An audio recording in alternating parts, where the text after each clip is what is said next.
Bienvenue dans Point de suspension.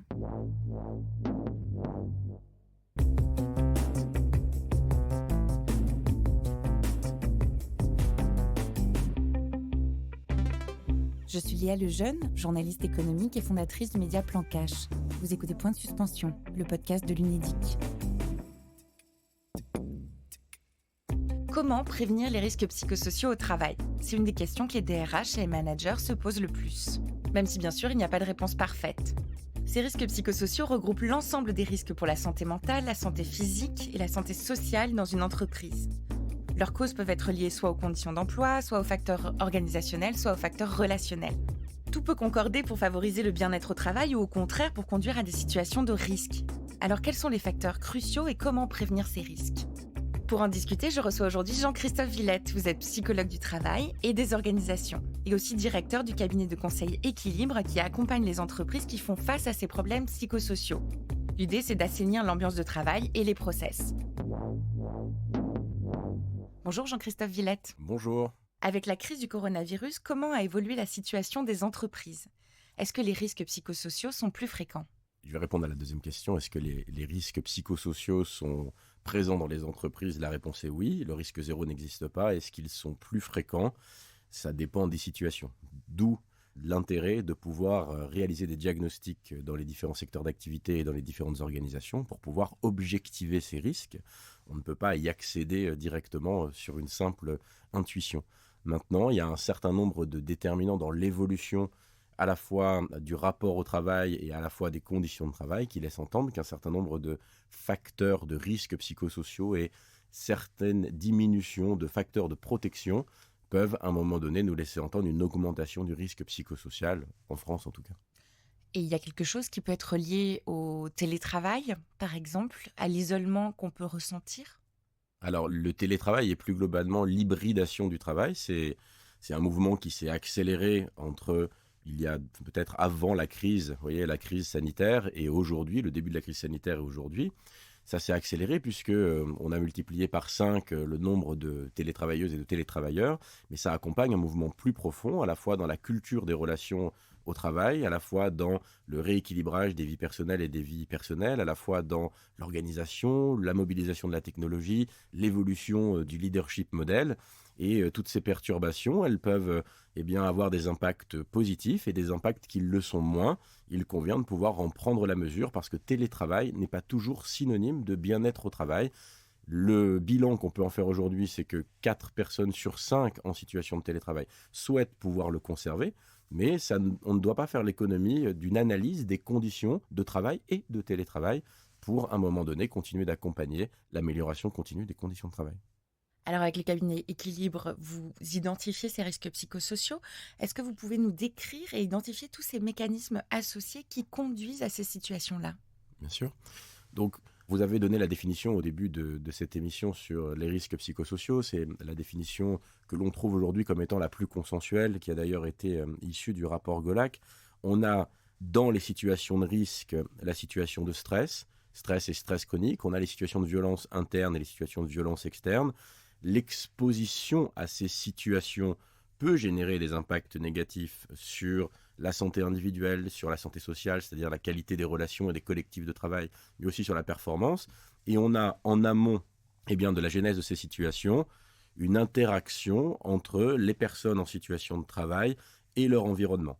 Dans leur environnement, il y a aujourd'hui une nomenclature des indicateurs qui sont identifiés comme méritant d'être observés parce qu'en fonction de l'exposition à ces indicateurs, il y a un risque de stress qui peut être plus important. Je vous donne quelques illustrations. On a de façon classique ce qu'on appelle la charge de travail, mais qui rentrera dans une famille qui est l'intensité et la complexité du travail.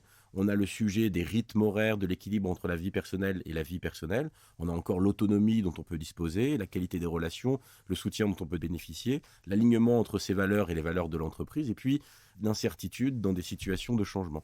Ce qui est important, et si vous me le permettez, si on prend la définition du stress, le stress, ça va être le fruit d'un déséquilibre entre, à un moment donné, la perception qu'une personne va avoir des situations auxquelles elle doit faire face et la perception des ressources qu'elle va pouvoir mobiliser. Il y a stress si vous avez l'envie, à un moment donné, de pouvoir maîtriser, répondre, satisfaire aux enjeux de votre fonction. Si vous êtes en déséquilibre entre ce qu'on vous demande et ce que vous êtes capable de produire en termes de ressources, et que vous n'avez pas forcément de motivation particulière à remplir les objectifs qui vous sont demandés, vous n'aurez pas forcément le même niveau de stress. Et dans les ressources, c'est à la fois les compétences, mais c'est aussi le temps dont on peut disposer.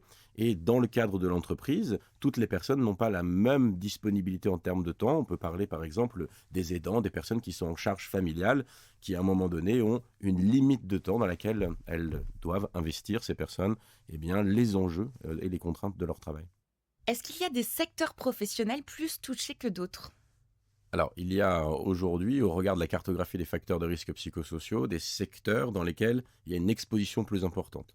Une exposition plus importante à l'intensité du travail, une exposition plus importante à la gestion des aléas, une exposition plus importante, l'exposition à de l'insatisfaction du public, par exemple, une exposition plus importante à la difficulté de pouvoir combler certains postes.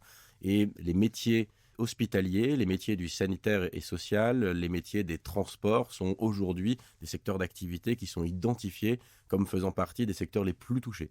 Mais j'ai envie de dire, le risque psychosocial est présent dans toutes les organisations, qu'elles soient privées ou publiques. On peut entendre encore aujourd'hui, on entendait ça avec Équilibre au moment de la création, le risque psychosocial, les risques psychosociaux, c'est pas chez nous, on le voit à la télé ou dans les médias, ce sont chez les autres. Voilà, nous ne sommes pas comme ces entreprises au sein desquelles il y a eu des vagues de suicides. En réalité, dans toutes les entreprises qu'on accompagne, qu'on soit dans une démarche très préventive ou dans une démarche de gestion de situation d'urgence, il y a à un moment donné un niveau de risque psychosocial qui peut être faible, modéré ou élevé. Il mérite d'être identifié de façon à pouvoir bien le maîtriser. Est-ce qu'il y a des catégories de personnes plus touchées que les autres? Je pense notamment aux parents d'enfants en bas âge, aux jeunes ou aux seniors. Les indicateurs dont on dispose montrent en termes de dégradation de la santé psychologique, les catégories, alors jeunes, je vais faire attention, mais 18-35 ans sont les plus touchés. Et on a aussi les parents solos. Alors dans les parents solos, on a naturellement des mamans, mais on a aussi des papas. Et on a 2 fois plus de mamans solo qui sont touchées par les difficultés en lien avec l'équilibre de leur travail et de leur vie personnelle. On a aussi, il ne faut pas l'oublier, des papas qui sont dans cette situation. Donc c'est la situation des parents solos, elle mérite d'être abordée. Et plus globalement, la situation des aidants dans l'entreprise, il y a des mouvements qui se mettent en place pour reconnaître ce statut d'aidant et faciliter la gestion des ressources, des disponibilités et de l'autonomie pour faire face aux exigences et aux challenges de développement de leur carrière et de leur métier. Oui, parce que c'est souvent les horaires fixes et le présentéisme en fait qui peuvent poser problème pour ces personnes-là.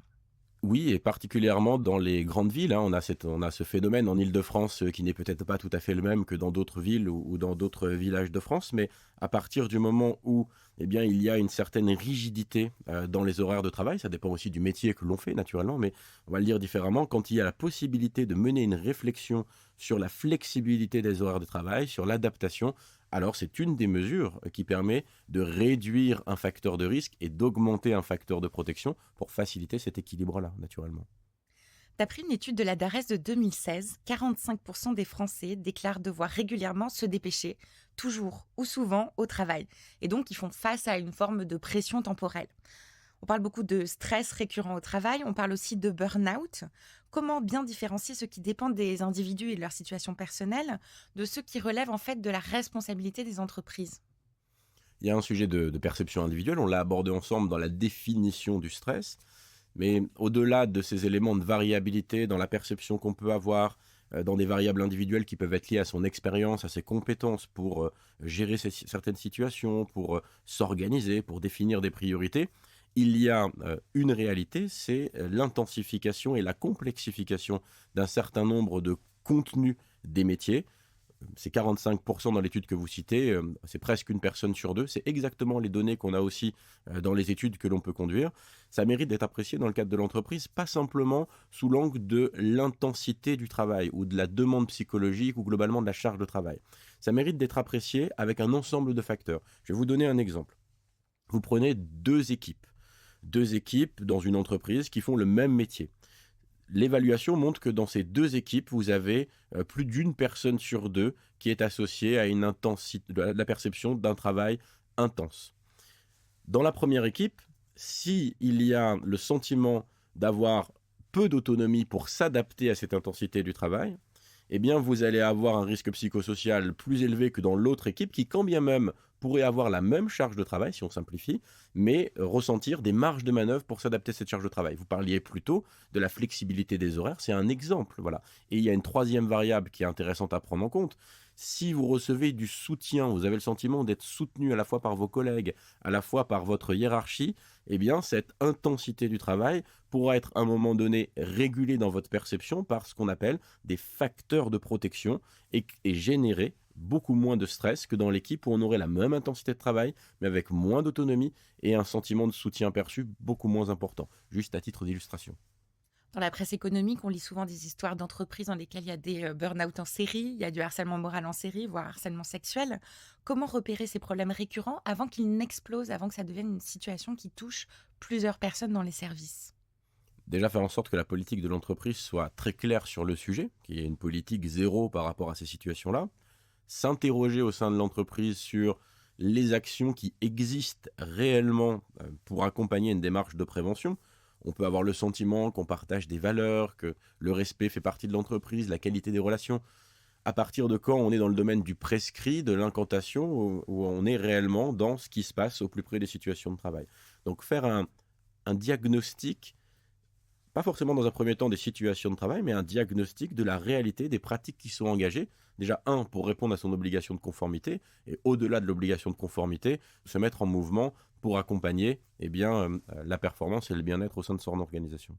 D'après cette même étude de la DARES, 30% des Français disent avoir subi un comportement hostile au travail l'année précédente. Alors le harcèlement moral est-il en augmentation? Alors, je pense qu'il faut qu'on soit prudent entre un comportement hostile et le harcèlement moral. 30% des personnes exposées à un comportement hostile, ça peut être plein de choses différentes. Un comportement hostile peut être le refus de transmettre une information dans le cadre de la gestion d'un projet qui met quelqu'un en difficulté. Ça peut être aussi une agression sexuelle. Donc on a une nature de comportements hostiles qui peuvent être extrêmement différents.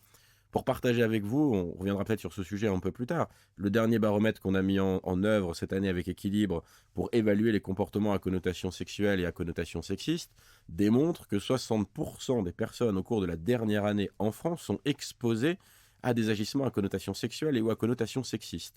Donc, il faut qu'on soit très prudent à la fois dans les chiffres, parce que entre la conscience qu'une personne va avoir de ce que peut être un comportement hostile et ce qui, dans la loi, est réellement un comportement hostile, on a en réalité plus de comportements hostiles qu'on pourrait simplement l'imaginer en répondant à une question ouverte en fonction des outils de mesure. Et puis après, dans le harcèlement, il y a cette notion de répétition qui commence à partir de 2 fois.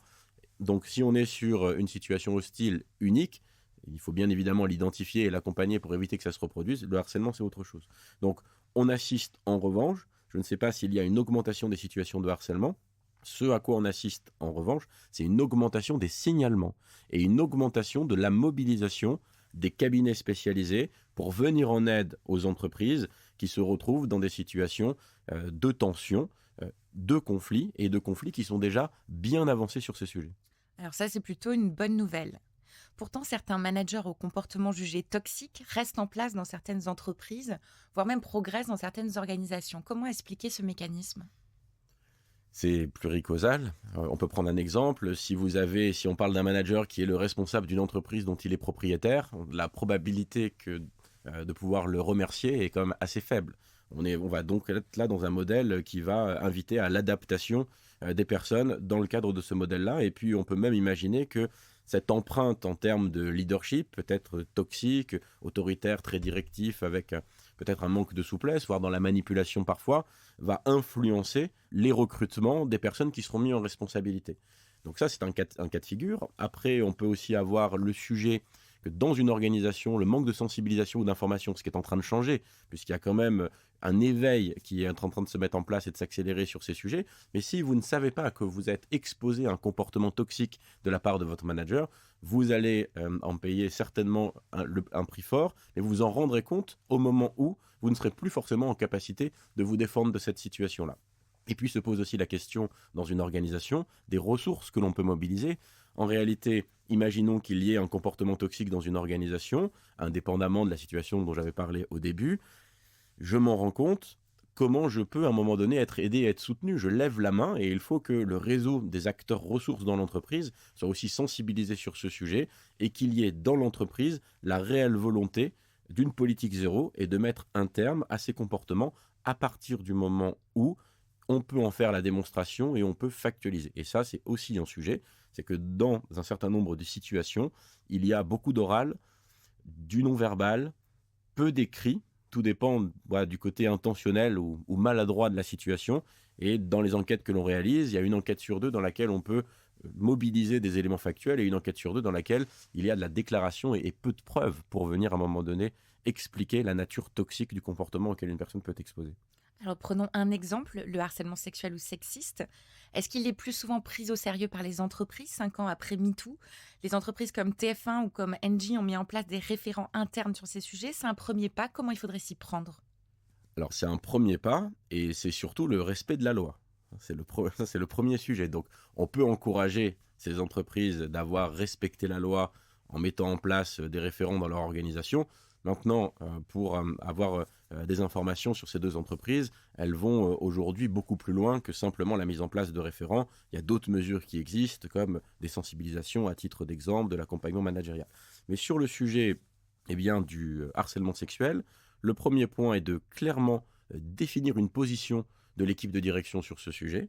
Il faut pouvoir formaliser un protocole d'alerte. C'est aussi la loi d'ailleurs, qui soit clairement expliquée et mobilisable par tous les salariés sans qu'il y ait de possibilité que ça devienne préjudiciable pour la personne qui demanderait de l'aide. Pouvoir informer et sensibiliser tout le personnel, j'insiste, parce que les entreprises qui sont les plus avancées aujourd'hui ont commencé à sensibiliser le management, mais dans les chiffres dont je vous parlais sur le baromètre équilibre, 60% en 2021. D'accord, on va refaire une mesure pour évaluer 2022, on va relancer cette mesure en 2023. 60% des personnes exposées à des agissements à connotation sexiste ou à connotation sexuelle montrent que c'est ancré dans la réalité du travail. Donc il y a encore beaucoup d'efforts à faire et la plupart de ces situations ne sont pas forcément dans le cadre de la relation entre le manager et une collaboratrice ou un collaborateur, et entre collègues. Donc il faut aller vraiment jusqu'au plus près de toutes les situations de travail pour mettre en éveil, en conscience, en compréhension, et être dans une politique d'accompagnement et en même temps dans une politique de sanction quand c'est nécessaire. Alors faire appel à un cabinet externe de lutte contre les risques psychosociaux, comme le vôtre par exemple, et mettre en place de nouvelles mesures RH, ça peut paraître très long ou coûteux. Cela peut même temporairement ajouter des tensions dans les entreprises. Quels sont les bénéfices pour ces entreprises qui se dessinent à sauter le pas? Alors c'est long et c'est coûteux, je sais que c'est une perception qui est partagée. Après, je ne suis pas d'accord avec ce sujet parce qu'en réalité, il y a parfois des confusions entre le fait qu'une démarche puisse être longue et coûteuse et la réelle mobilisation du cabinet spécialisé. Je vous donne un exemple. Si on communique en interne qu'on a mobilisé un cabinet spécialisé pour pouvoir faire un diagnostic sur une situation, apporter des solutions, mettre en place un plan de formation dans un délai acceptable qui permette de sortir d'une situation, mais qu'en réalité, le cabinet spécialisé dispose de 4 jours d'intervention, il y a évidemment un écart, vous voyez, dans le fait que ça puisse être long et coûteux, non pas dans la mobilisation du cabinet, mais dans le fait de ne pas résoudre les problématiques. Après, ce n'est pas le cas de toutes les entreprises. Il y a des entreprises qui, à un moment donné, mettent en œuvre le nombre de jours d'accompagnement adapté, au sein desquels ça fonctionne très bien, au sein desquels il y a des résultats de progrès en matière de prévention. Donc il faut avoir en tête que ça fonctionne quand on s'en donne les moyens. Je peux observer aussi dans certaines organisations que ce qui fait que ça devient long parfois, c'est l'absence d'arbitrage. C'est-à-dire au moment où on a décidé de mettre en place un diagnostic, il y a déjà un certain nombre de freins pour aller dans ce sens-là, ce qui fait que ça peut créer des tensions au sein du dialogue social. Mais aujourd'hui, il y a eu beaucoup de progrès sur ce sujet. C'est qu'est-ce qui est mis en place concrètement en termes de plan d'action suite à un diagnostic. Tous les cabinets spécialisés sont en capacité d'accompagner les entreprises sur ce sujet, mais il faut aussi avoir l'honnêteté de dire est-ce que je suis aligné et je suis d'accord pour mettre en œuvre les actions qui ont été identifiées, parce que parfois elles viennent contredire des choix de rationalisation de l'organisation qui ont été faits.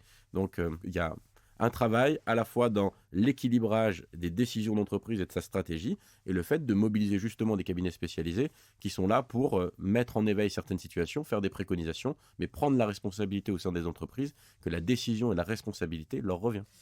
Mais finalement, anticiper les risques psychosociaux, c'est plutôt bon pour la productivité des salariés. C'est plutôt bon, il est même démontré, il y a des progrès à faire encore sur l'objectivation économique, si besoin de continuer d'être dans les chiffres. Mais il a été démontré qu'il y avait des retours sur investissement qui pouvaient être mesurés. Maintenant, ces retours d'investissement qui vont de peut-être 4 à 5 euros pour 1 euro investi, parfois jusqu'à 10 ou 13 euros pour 1 euro investi, ça ne se fait pas en 2 semaines. Ça se fait en 2 ans, au moins, d'une démarche de prévention. Mais ça ne veut pas forcément dire que pour autant, cette démarche d'accompagnement va être pénible. Nous, ce que l'on observe quand l'ensemble des acteurs sont alignés dans une démarche, les partenaires sociaux, la direction de l'entreprise, les ressources humaines, le management et l'ensemble des collaborateurs, à travers ces démarches-là, c'est une opportunité de se découvrir, de mieux se connaître pour pouvoir à un moment donné mieux redéfinir sa raison d'être, sa raison d'agir et avancer ensemble et se sentir mobilisé. Il est vrai que les démarches qui sont uniquement descendantes avec un réflexe de protection trop important, ça sera ce qu'on appelle nous des démarches de prévention de papier, ça ne fonctionne pas. Mais la prévention, en respectant l'ensemble des standards de la prévention, fonctionne. On pourrait, si on avait le temps, donner beaucoup d'exemples d'entreprises qui ont réussi avec succès à transformer des situations qui pouvaient être dégradées ou d'autres entreprises qui ne connaissent pas forcément aujourd'hui de difficultés majeures, mais qui ont tout à fait conscience que travailler sur ces sujets-là, ça permet, au-delà de la maîtrise du risque, d'améliorer la performance psychosociale. Merci Jean-Christophe Villette. Avec grand plaisir. C'était Point de suspension, le podcast de l'Unédic. Rendez-vous dans 2 semaines pour un nouvel épisode.